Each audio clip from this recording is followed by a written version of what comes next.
Правото, правдата и правичноста се концепти кои со години се наоѓаат во средиштето на секоја општествена анализа. За да може правилно критички да се размислува, а оттука исправно да се расудува и да се заземаат подкрепени ставови, правото, правдата и правичноста се клучни зборови во секоја ситуација. Дел од граѓаните се гордеат, стравуваат, уништуваат, жртвуваат или оживуваат благодарение на овие три зборови.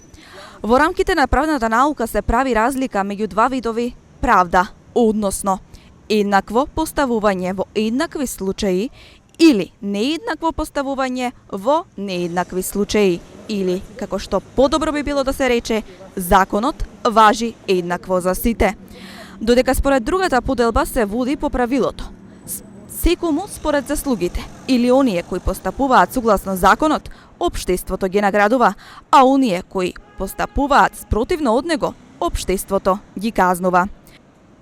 За правдата уште на времето зборувале многу големи умови, едни од најпознатите тези се: правдата вели дека е состојба во која секој ја извршува својата улога, без да се меша во улогите на останатите.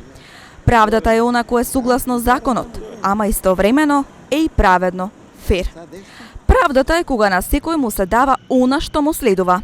Правдата се заснова на општествен договор и таа е заснована за хармонични односи во општеството. И правдата значи способност секој да се ги остварува правата без да ги попречува правата на останатите. За да дојде некој до правда, мора да ги бара своите права до крај, но во поново време, од психолошки аспект, убаво би било да се размисли за тоа, дека стресот кој се вложува во процесот на барање правда е исто така неправда.